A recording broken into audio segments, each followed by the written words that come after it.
most crafty, and we talked about the word crafty. If you imagine someone, hey guys, pay attention. No hand signals to each other or whatever. We talked about crafty. If you imagine like your old crazy aunt trying to make wreaths out of like scraps of stuff, making something out of nothing, or being really creative or innovative. And that's what the serpent was, because he was able to figure out how to twist a lie or twist a truth into a lie. Okay, what was one thing God forbade Adam and Eve to eat from? The apple tree. We don't know it was an apple tree. The tree of what? The knowledge of knowledge. Tree of the knowledge of good and evil. Beautiful. What lie did the serpent tell Eve? That if she ate the apple, that she would like Be the same. they as would be God. like God. It will not Okay. certainly kill you. But and that they would not die. We're gonna skip some of this.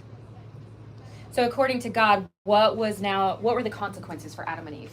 They would die. Okay, they're gonna die, so they can't eat from the tree of life anymore, right? And that was what we can kind of infer was going to help give them life, continual life. So we know death has entered the world, sin has entered the world. What else are they going to have to do? Specifically, do you remember what God told women they were going to have to do? Painful childbirth. Yeah. And then what did he tell Adam? Painful ground. Like work for food. Yeah, actually work and toil and labor and things like that. Great.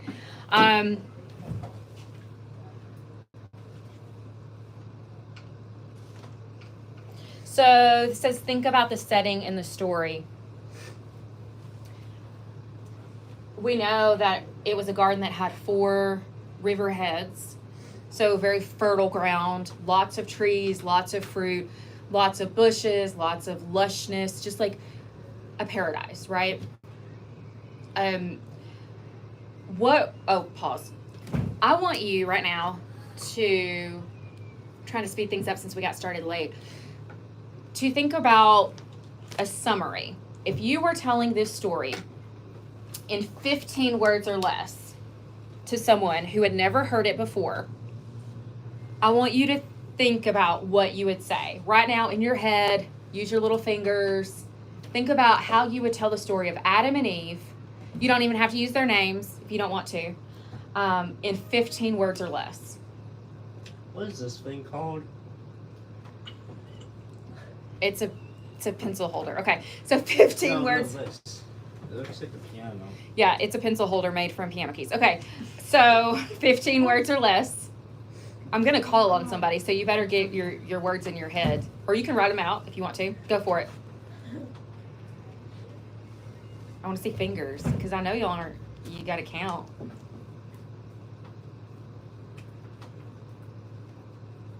Don't look at me.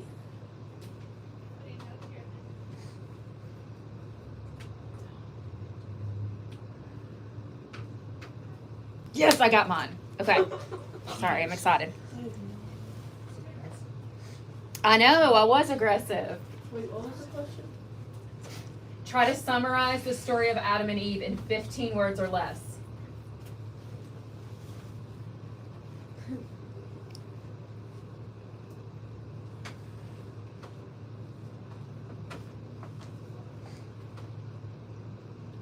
Anybody want to share? Anybody have one? I got 20. Cheese. Okay, if nobody volunteers, then I'm going to make you write it and turn it in, literally for a grade. Okay, Preston. A thing disguises as a serpent and tricks man and woman to eat fruit. Okay, that's good. Anybody else? Yes, Thomas? 2 people sinned and have to suffer the consequences. Beautiful. Who else? Okay, mine was the devil tricked people into disobeying God and God punished them. So I got 11. Okay. What we're going to do now is we are going to We're going to come back to Adam and Eve. So you don't get to forget all that you read about Adam and Eve. But the reason why I wanted you to think about a summary is because we are going to go into another story that is not from the Bible. Okay, this story was written by Nathaniel Hawthorne, and we didn't have time to do some information on the story of his life, his background, but let me just give you a brief little overview. Hawthorne lived in early America. Hey Siri. Oh no, we're on live, so I can't. Let's see when Hawthorne lived. When did Nathaniel Hawthorne live? I can't remember the exact date, and I don't want to tell you wrong. Okay, 1804 to 1864. Okay, so that's early America, right? We don't have the Civil War yet. We've had the Revolutionary War. He's in early America. He comes from a line of Puritans. Who's ever heard of the Salem witch trials? Salem witch trials? Okay. His grandfather was one of the judges in the Salem witch trials that persecuted women and sent them to their, not just women, but some men too, and sent them to their death falsely. Because of that, his grandfather's last name was actually Haythorne. And so Nathaniel decided to change his name to Hawthorne so that people would not think that he was related to this dude, because he tried to distance himself a little bit from the puritanical views, but he still held puritanical views. When I say the word puritanical or Puritan, what type of religious things do you think that they believed in? Or what do you think of? Puritans. What do you think of? What comes to mind? Anything? Purifying the world. Okay, purity. That's a good. Puritans. Not ringing a bell? Like Mayflower and all that stuff? None of that? Y'all just skipped, all of 3rd, 4th, 5th, 6th grade history? Yes. Yes. Basically. Okay. So Puritans, that was an early sect of Christianity in our nation, and they were very focused on legalistic aspects of Christianity. They were heavily rule-based. They were very, very, I don't want to say narrow-minded in a negative sense necessarily, but they were. It was a very narrow pathway to Christianity in their minds. And if you were outside that, then you might as well be dead to them. Okay? So he comes from this background, a very religious background. So we're going to read this story. It is called Rappaccini's Daughter. And I have done you a favor, a huge favor, and have adapted it down a little bit to an easier reading level. So what we're going to do first of all is we're going to read part 1 of that, and then we're going to look at the original writing, just like a paragraph or two of that. So let me pass out. I'm not going to pass out. I'm going to pass the story out. What is today? Thursday. Now, while you're doing this, I want you to do something called annotate. What does it mean to annotate?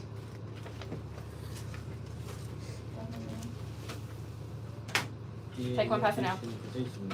What does it mean to annotate? Like quotation marks. Okay, kinda. Anybody else have anything to add? Annotation? Nobody's ever heard of annotation?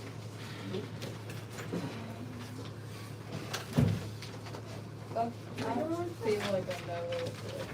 Yeah, you can. Okay, to annotate simply means to make markings or notes that help you follow along with a reading.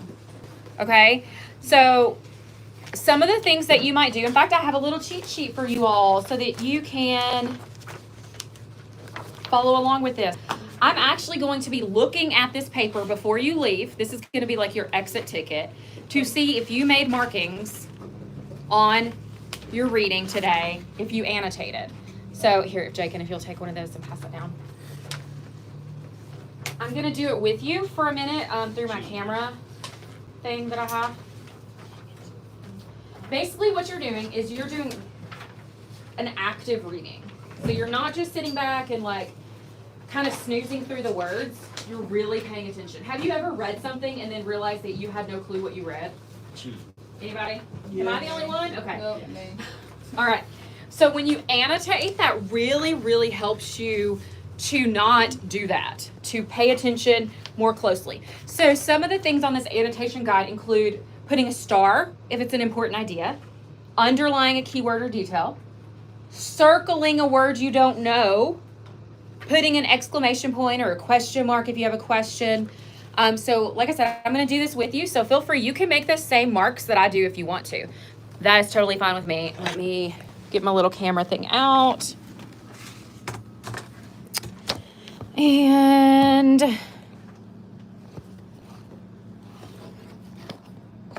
oh, I don't have my stand set up. Okay, we can do that. So get out a pencil, pen, highlighters, whatever you want to do to annotate, or whatever tool you want to use to annotate. And we will read, and that is not the correct thing, camera.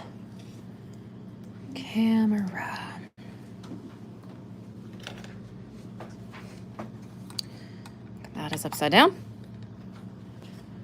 That is upside down. There we go. And let's get a light on there. I literally would love to show this to the internet, but I don't know if I can get it to stay. Okay, there we go. All right. So we're going to start with Rappaccini's daughter. Like I said, this was the adapted version. This is not Hawthorne's original version, but something that I rewrote to be a little easier to understand for this grade level. Okay. So follow along as we read. A young man named Giovanni Guasconti came from southern Italy to study at the University of Padua. What I'm going to do right now is I'm going to put a squiggly line, and you may do that too, under southern Italy, because that tells us where this man is from, where Giovanni is from. Okay? Giovanni, who didn't have much money, rented a room in an old, gloomy building that used to be a nobleman's palace. The building even had a family coat of arms above the entrance, though the family had long since died out. Giovanni, who knew his country's great literature, remembered that one of this family's ancestors had been mentioned in Dante's Inferno. Okay, who of you knows what Dante's Inferno is? How did I know the Preston? It is, great. What we're going to do is I'm going to pretend like you don't, and we're going to circle it. And we're going to put a question mark next to it, okay? Like, that means, oh, let's figure out what that is later. All right. These thoughts, along with feeling homesick, made Giovanni sigh heavily as he looked around his bare, uncomfortable room. Holy Virgin, sir, cried old Lisabetta, the landlady. I am going to circle or put an underline under her and like draw an arrow to landlady. So now we have another character. So far we have Giovanni and now we have Lisabetta.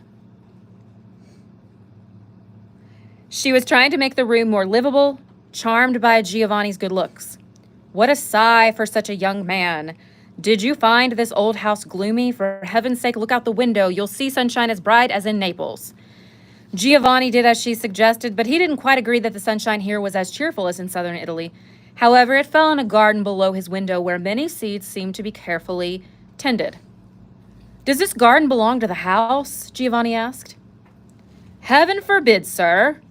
Okay, I'm going to put an exclamation point next to this, because to me, at reading this, that feels like kind of an unusual reaction. If someone says, hey, is that our garden? Is that the garden? And they're like, no way. That would be like, why are you so upset about this? Like, I wonder if there's something going on in the garden. Okay, maybe a little bit of foreshadowing. Unless it grew better vegetables than it does now, Lisabetta answered. No, that garden is tended by Dr. Giacomo Rappaccini himself. All right, I'm going to squiggle under here. We've got another character. And we know that the title of the story is Rappaccini's daughter. So here we're introduced to Rappaccini himself. Okay, the famous scientist. I'm going to draw an arrow to famous scientist. That tells us a little bit about him. I'm sure he's known even as far as Naples. They say he makes powerful medicines from those plants. You might often see the doctor at work and perhaps even his daughter. I'm going to put a squiggly line under daughter. We've got another character here. After doing what she could to improve the room, the old woman left, asking the saints to protect Giovanni. He found nothing better to do than to look down into the garden. From its appearance, he guessed it was one of the botanical gardens that had existed in Padua earlier than anywhere else in Italy or the world. Or maybe it had once been a rich family's pleasure garden. There was a broken marble fountain in the center, so damaged that its original design couldn't be seen. But water still flowed cheerfully from it, making a gurgling sound that reached Giovanni's window. All right, for this, I'm going to put a bracket around this paragraph. And I'm just going to write out on the side, description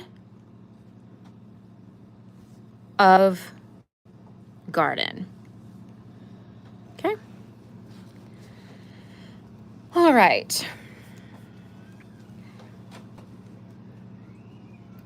Around the fountain grew various plants with huge leaves and, in some cases, stunningly beautiful flowers. One shrub in particular, set in a marble pot in the middle of the pool, had a lot of purple blossoms. Each flower shone like a gemstone, and together they seemed bright enough to light up the whole garden, even without sunlight. Every part of the garden was full of plants and herbs.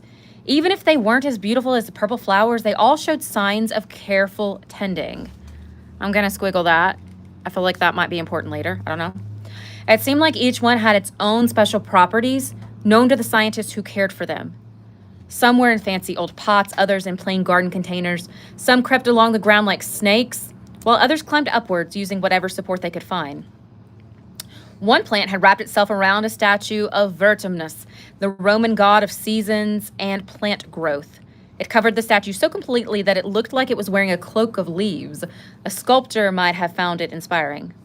While Giovanni was looking out the window, he heard a rustling behind some leaves and realized someone was working in the garden.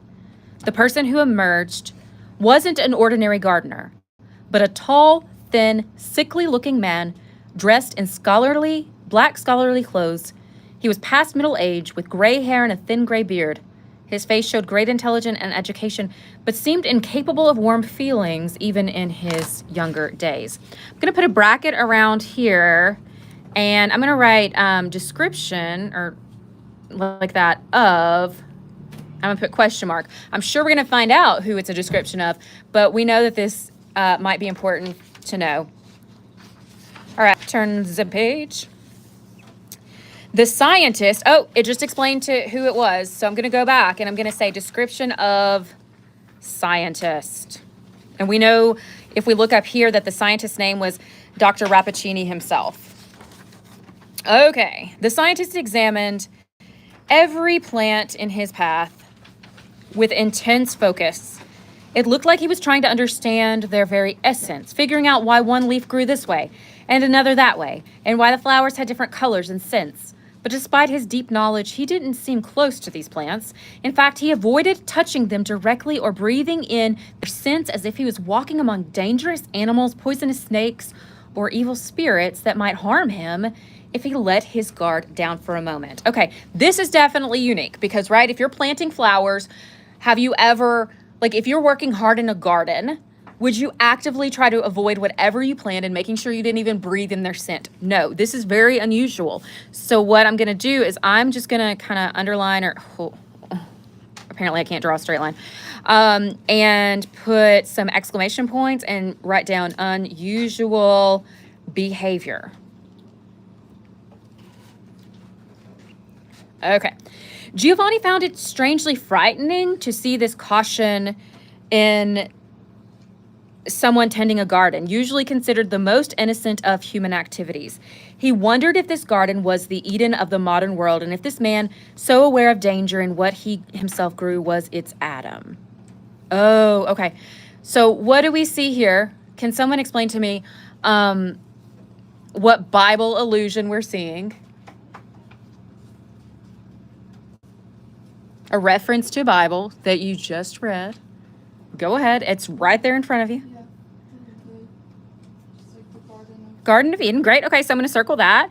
And then he is comparing this man to whom?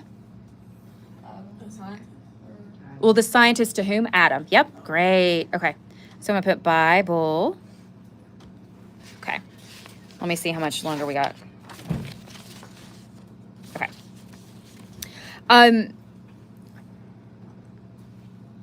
Sure. Yeah. Okay, we're good. We're good. The distrustful gardener wore thick gloves to protect his hands while he pruned the plants and removed dead leaves, but even this wasn't enough protection. When he came to the magnificent purple flowered plant by the fountain, he put on a kind of mask over his mouth and nose, as if all this beauty was hiding something deadly. Finding even this too risky, he stepped back, took off the mask, and called out in a weak voice. Okay, this is continuing the unusual behavior, right? So I'm going to draw a line from the unusual behavior down to this. Okay? So I hope you notice what I'm doing right now is modeling how you annotate. And normally, perhaps you might sit there, and if we read something silently, you might skim through it and not even catch some of the things that are going on, especially if they're hidden inside a paragraph, right? So what I want you to do right now is take about... No, we're going to continue. I want to keep modeling this for you. All right. Beatrice. Here I am, Father. What do you need? Answered a rich young voice from a window of the house opposite. Her voice was as rich as a tropical sunset. Okay, we now have a name, by the way, Beatrice.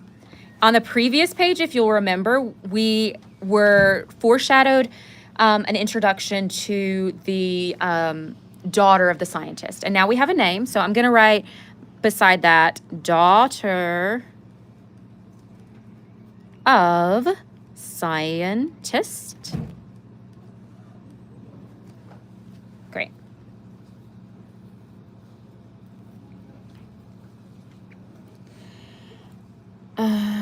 Pause, please.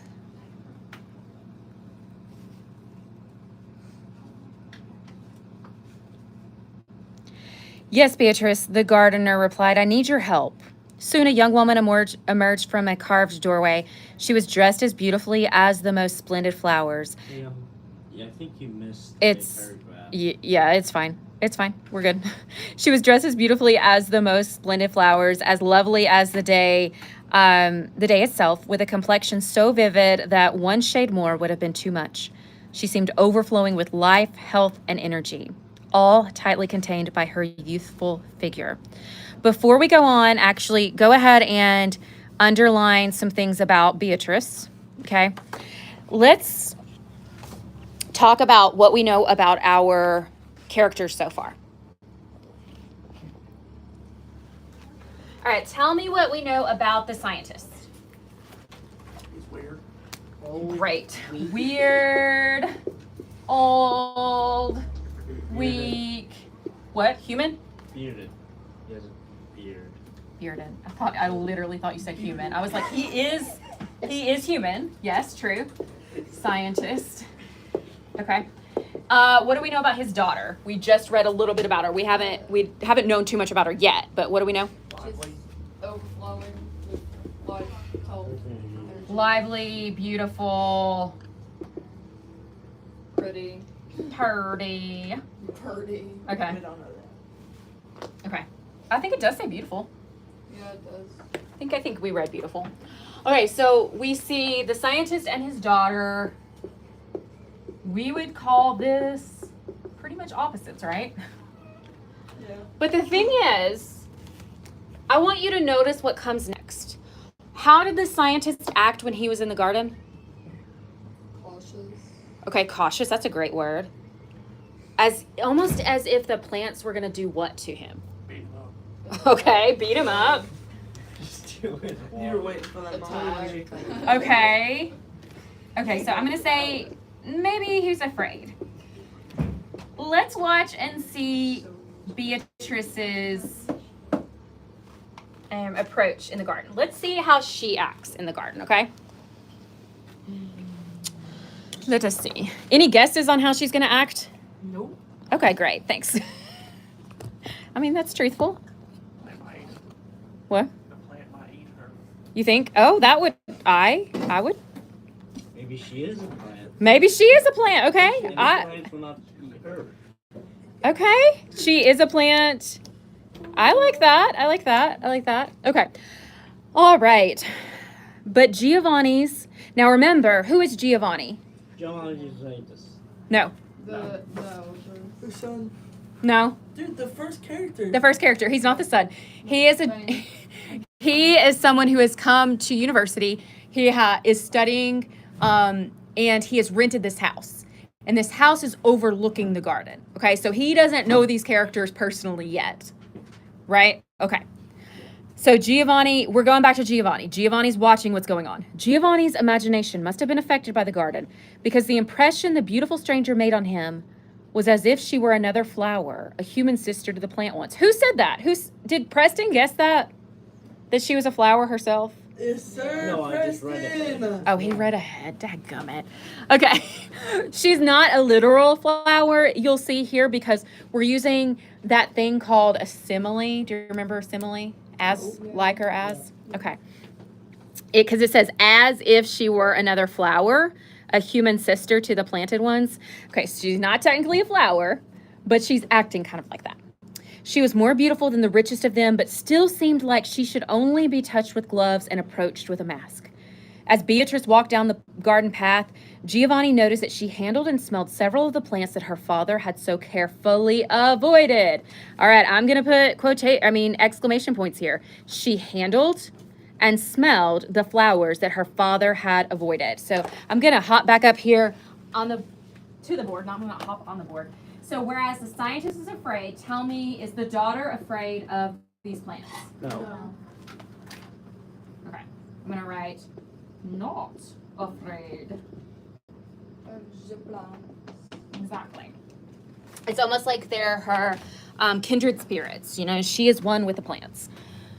All right. Here, Beatrice, said her father, see how many tasks need to be done for our most precious plant. But I'm too weak to get close enough to it now. From now on, I'm afraid this plant must be your sole responsibility. All right, so he's revealed something.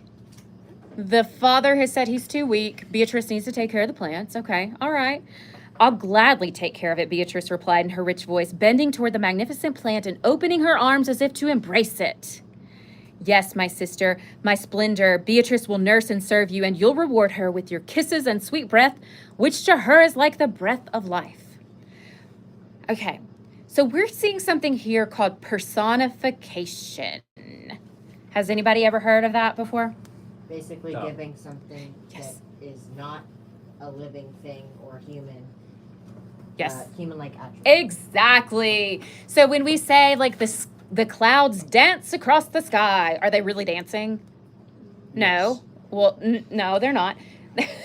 We're giving them human-like traits. And so here, what Hawthorne has done is he's given human-like traits to these plants.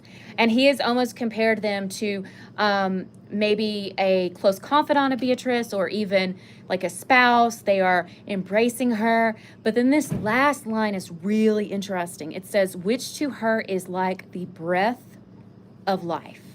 Okay? I'm going to underline that. Breath of life. And I'm going to like squiggle under embrace and kisses and sweet breath because it's all kind of unusual, right? Would you normally think of plants as giving you breath of life or sweet embraces? No, I've never once in my life thought of that with plants. Then with all the tenderness expressed in her words, she busied herself with caring for the plant. Giovanni, watching from his high window, rubbed his eyes. He almost doubted whether he was seeing a girl tending to her favorite flower or one sister caring for another. Here again, we have it repeated, this relationship that Beatrice has with a plant. I'm even going to write that. Relationship with plant, question mark. Okay. The scene soon ended. Whether Dr. Rappaccini had finished his work in the garden or had noticed the stranger's face in the window, he now took his daughter's arm and they left. Night was falling and Giovanni thought he could smell strong scents rising from the plants past his window. He closed the shutters and went to bed, dreaming of a rich flower and a beautiful girl. In his dream, the flower and the maiden were different yet the same, and both held some strange danger. Page turn. But daylight tends to correct any errors of imagination we might have during the night. When Giovanni woke up and opened the window, he was surprised and a little ashamed to find how ordinary and real the garden looked in the morning sunlight, which made dewdrops sparkle on the leaves and flowers. The young man was glad that, in the middle of the barren city, he had the privilege of looking out on this beautiful and lush garden. He thought it would serve as a symbolic language, keeping him connected to nature. Okay, I'm going to skip to the next paragraph so that we can quickly go through here. During the day, Giovanni paid a visit to Signor Pietro Baglioni, a professor of medicine at the university.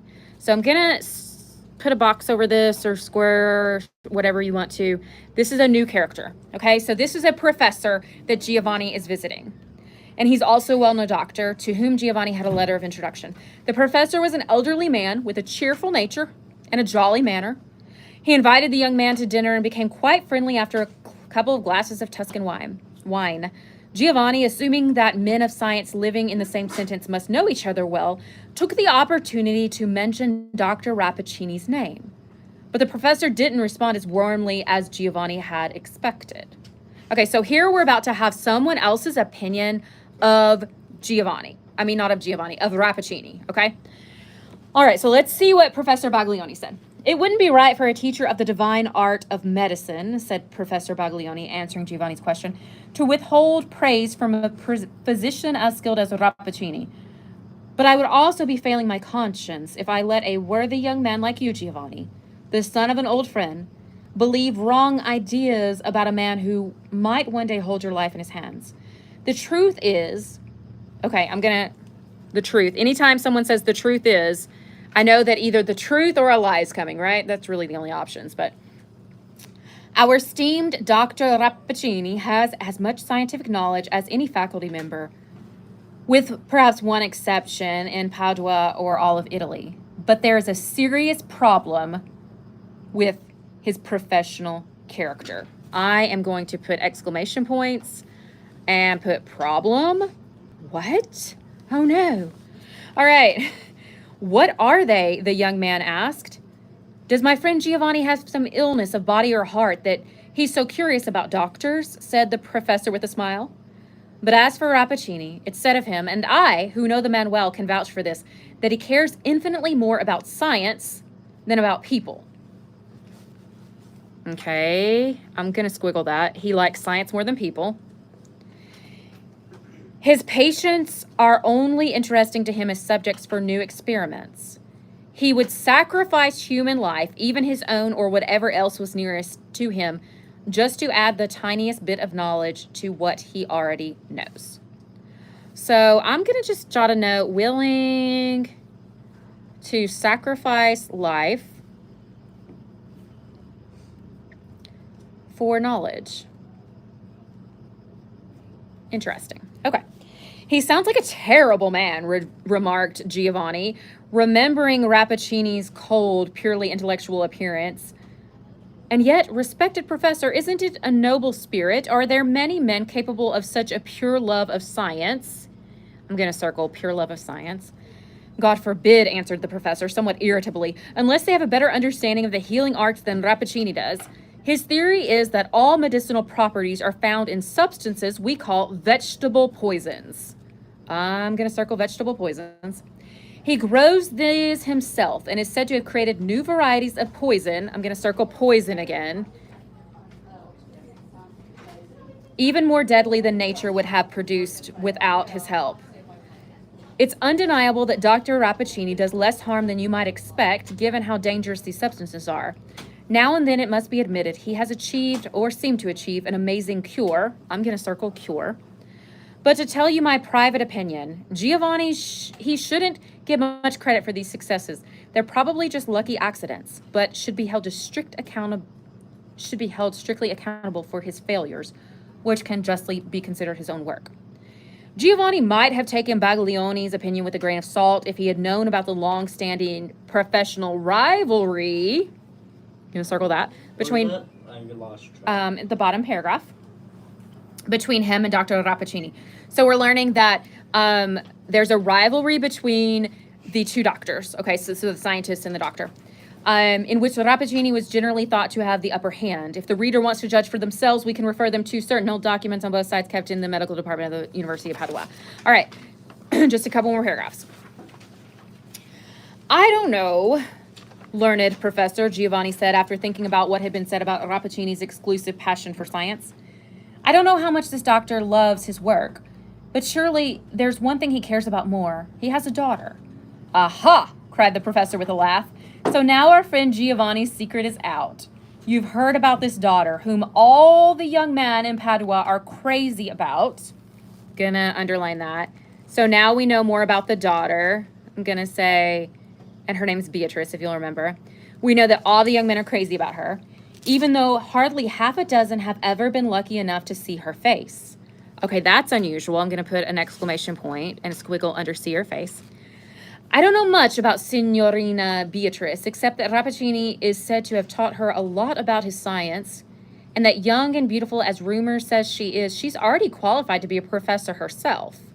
Okay, that's kind of unique, especially when this was written. She's qualified to be a professor herself. Perhaps her father intends her for my position. There are other silly rumors not worth talking about or listening to.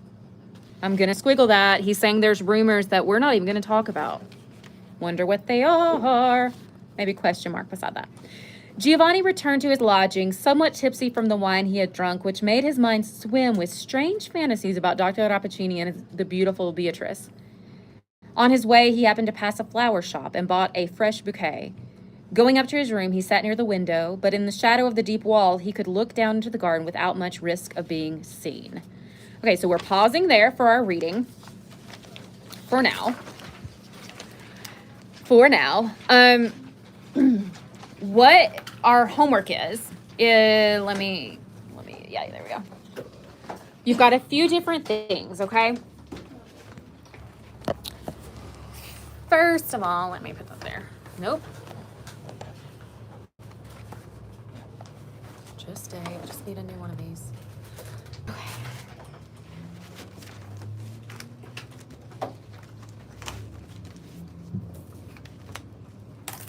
I'm going to give you this writing a summary worksheet. This is your homework for tomorrow, part 1 and part 2. Part 1 is this side, and then part 1 is this side, and part 2 is this side. So all this is doing on this first part is helping you to come up with a summary. So it's saying, who are the characters? What do you think the conflict is? What do you all think that the conflict is so far? Is there anything that, any sort of mystery or thing, something going on The strange? scientist's rivalry. Okay, that's one. That could be one. What about the poison stuff? Yeah. How the doctor is not able to get near the flowers, but Beatrice is. That can be a conflict. That can be man versus nature, right? Conflicts don't always have to be two people together. It can be internal or against nature.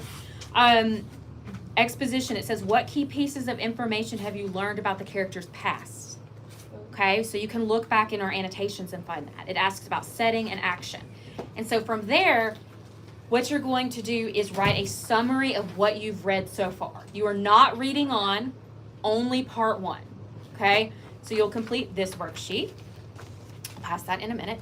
And then you're going to do a predict it worksheet. So what this is doing is you're looking for clues, and then you're going to make a prediction of what's happening next based on evidence, okay? So you can't just say, I think aliens are going to land, because you have no evidence for that. Or maybe you do.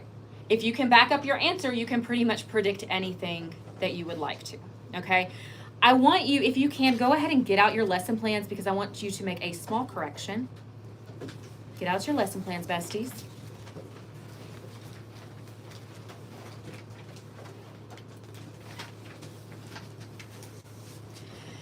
It might say, I'm not sure if I made the correction on yours yet.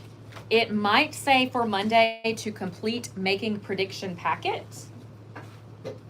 You don't have to do that. All you're doing is the predict it worksheet. So if it says making prediction packet, just scribble that out. You're just doing the predict it worksheet, okay? So that's for Monday. And then for tomorrow, Friday, you're doing this summary front and back worksheet, okay? Does everybody understand? Again, you're doing a summary worksheet front and back only on part 1. You are not reading ahead to part 2. And then you are doing the predict it worksheet based on part 1. Okay, easy peasy. All right, let me see if we can pass these around and make sure everyone gets one. Can we do that, Kristen? Cheese. You were quiet today. I'm very proud of you. Hello? She was doing with science, so like, Yeah, he- Oh, I know. He was I heard. It was the opposite. I heard. So you got it all out in Miss Clark's class. Take one and pass it around, por favor. And then do the same for this. So you should be leaving with 2 worksheets. How many worksheets are you leaving with? 2. And what were you supposed to turn in? And if you haven't, make sure you turn it in before you leave. our homework. The Adam and Eve comprehension questions. Beautiful. I'm going to cut the live off and we can pray. Wait, I want to say goodbye. You want to say good? Jeez. Okay. Who is it? Your mom? Goodbye, Pookie.